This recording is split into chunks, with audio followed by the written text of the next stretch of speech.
It is rare when I am able to blend my two favorite interests, and that is relationships and the Real Housewives franchise. I am so pumped to do my first episode of my segment, Life Lessons from the Real Housewives. Hello, hello, hello. Welcome back to All Our Parts. Welcome to All Our Parts. If you're new, I'm Jasmine, and I'm happy to have you here.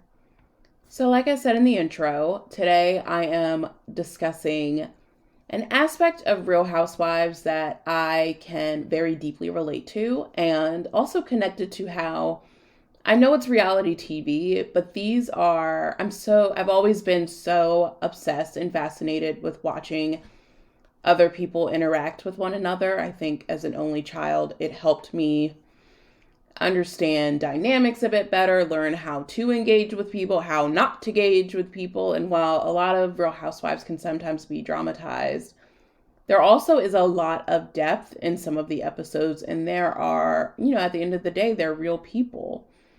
And every once in a while, you get something that you can connect with, something that we can all understand. And so I am here to shed light and break it down and share with you why I think it's relevant for, at least where I am. So without a doubt, let's get into it. First housewife deep dive will be Kyle Richards from Real Housewives of Beverly Hills. If you are watching this season right now, then you know that she is very much in her reputation era right now.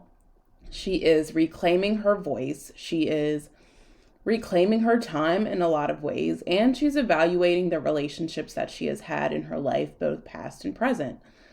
So yes, I'm calling it her reputation era. She is exploring sober curiosity and is finding her more authentic voice after her friend lost her life, and that was something that was really hard for her. And I have always loved Kyle's person. She was fun. She was like always the life of the party, always doing what everyone wanted her to do. And this season, I looked at it a little bit closer and was like, oh, Kyle and I have a lot in common. As early as I can remember, I have been the yes girl. Old reliable, old faithful, like you need me, I'm there. And I think that's a great quality. It's one of my favorite ones about myself. I think that is a strength to have. And I know that it is a trait that has gotten me burned at various points in my life because I was doing it to maintain one-sided relationships or, self-preservation too. When I did, I wasn't young enough or I wasn't old enough or had the ability to preserve myself in the way that I am now. So I had to say yes to everything. And during the first episode, when Kyle said, doing what everyone wanted me to do got me nowhere, I felt that. She was talking to her husband about her tattoos, and he was like, I don't like them, and yada yada. And she was like, I am not interested in pleasing everyone because I can't. And no matter what she's done to please everyone, the only person that is truly feeling unsatisfied in that moment is herself. And when we realize that we have sacrificed so much of ourselves for other people, that's where resentment comes in. And I think a lot of her character is exploring the resentment she's felt towards her husband, her friends in different ways. And I know that I have personally sat with resenting other people, not because they were disrespecting me, but I was allowing them, and I was saying I was okay with something and not setting boundaries when I certainly should have, and I should have been more clear about what I needed out of my relationships. And that has certainly led to me not communicating in the best way. And it has been a life lesson, but it is something that I am committed to be the best person in all of my relationships and show up in the best way. And that's not to say I'm perfect, but it is something that I intentionally work on. But Kyle is also speaking to a really important point, and that is being able to trust your own voice and strengthening your inner voice. And that is something that continues to be something that I work on and work towards, because I used to be so easily swayed, I think that I could be easily influenced at times to think a certain way or want to fit into a certain group or be friends with certain people. And so I would not change myself completely, but I certainly would adapt some things or maybe withhold some opinions that I actually had and thought were true. And I have struggled with a sense of belonging since I didn't have a sense of belonging in my own family. And so it was really important to me to find a sense of belonging in other people. And I was clawing to it. And that, while it has worked out for me overall, it was really inauthentic. And I have sat with the ways that I have ultimately abandoned myself to please other people. And that, I can't change the past, but it is certainly something that I think always comes up whenever I'm thinking about how I want to be the best version of myself. And so here are 3 things that I have done to strengthen my inner voice that might help you as you are learning to strengthen your inner voice. The first one is finding my own voice meant quieting everyone else's at times. And this could have been intentionally, where I'm hearing feedback, I'm hearing opinions, and I have to take 5 steps back from that opinion and say, okay, it might have worked for them, but it's not going to work for me.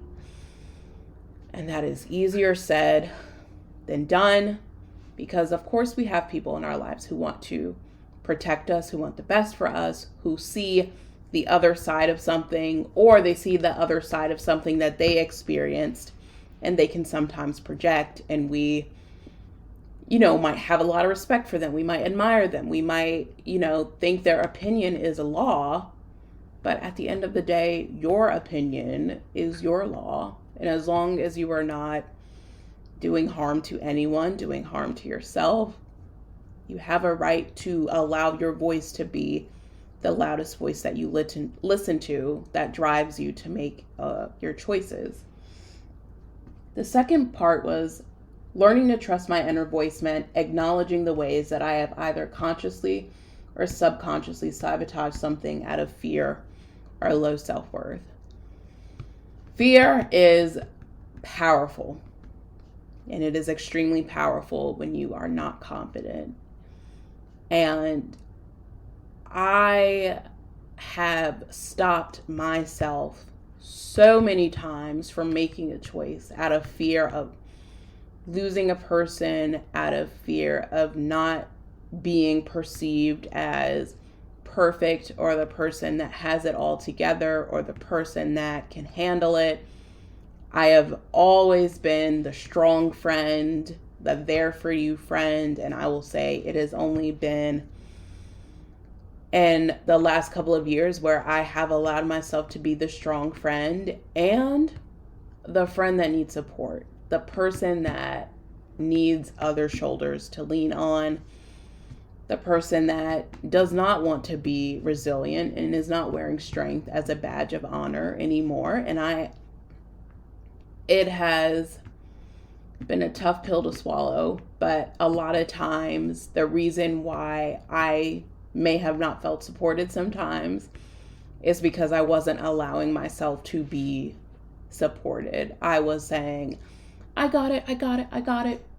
And then I was saying, why weren't you there for me? Why didn't you show up for me? Why didn't you check on me? And it's like, girl, you said you were fine. And so people trusted that. Like, no one can read your mind. And so I wasn't being fair to the people that I was in relationships with, or even employers, like employers that wanted to support me. And I just wanted to figure it out. Like, because I was also praised for figuring it out. Like, being the golden child is not all it's cracked up to be. I'll talk about that later. But for anyone who knows what it means to be the golden child, it is to be the child in a family system that achieves, that strives, that does what everyone wants them to do, that doesn't rock the boat. And I did that. And I hated it. And people thought I loved it. And now I'm saying, no, it sucked. It ruined my life. Kind of. But I'm back now. I'm back on top. And so trusting my inner voice has meant saying, Jasmine, there's two sides to this. I can see why someone might have felt like you didn't need help, because you didn't say you had any questions. You didn't say you needed any help. So I've stopped that, kind of. I still try to show like I got it, but it's exhausting now. And so it's slowly becoming like, actually, it's easier to just say, I need help, and I have really great people in my life that I can actually ask for help, and it's not like used against me later on. The last way that I have learned to trust my own voice is sitting in the discomfort of disappointing other people. I had to recognize that making a choice that was right for me meant being okay that someone else was disappointed. And that, is the fine saying of, I can only be responsible for my actions, my emotions. I cannot be responsible for how other people respond to me as well. I used to carry the very heavy, very weighty suitcase of not only managing my emotions, but managing the other person's. And that, of course, is from what? Trauma. Having to manage my dad's emotions. He was very like on and off, and like he was not easy to read at times. And so I like would anticipate how he might react to something, and that is a response that I carried with me to the point where in my relationship, oh, I need to say yes, so then you'll feel good, and I'll do this, I'll do that, da, da, da. And I was like, if someone's not being forthcoming about how they're feeling, and they're not communicating with me, I am good on that. Like, then that is not someone that I need to have in my life. So it had to make tough choices. And even in my career, when I made choices at the different jobs that I've had, when I, have been in different positions, speaking up, sometimes I can be quiet, but I recognize I need to speak up, and other people can disagree. Other people get to be disappointed. Like, that's their reaction, their feelings. And then I get to have my opinion. Like, I'm not trying to sway anyone in the same way that I hope they aren't trying to sway me. Like, that's conversation, is sharing your opinion. And when I am feeling the most confident, that's when I'm able to hear someone else's opinion and not internalize it and distort it and turn it into attack on me. When I'm not feeling as confident, it can be much harder to sit with the disappointment of other people, or feeling like I have failed someone else. And so that's my 3 tips on learning how to trust yourself, trust your inner voice. And I think Kyle is reflecting that 100%. I've loved watching her on this season of Beverly Hills. She is slaying, honestly, and I love that she has found her voice and is learning that she does not need to be please everyone around her to be satisfied in her life, and she gets to be herself. So I am gonna continue watching and continue growing with the Kyle Richards herself.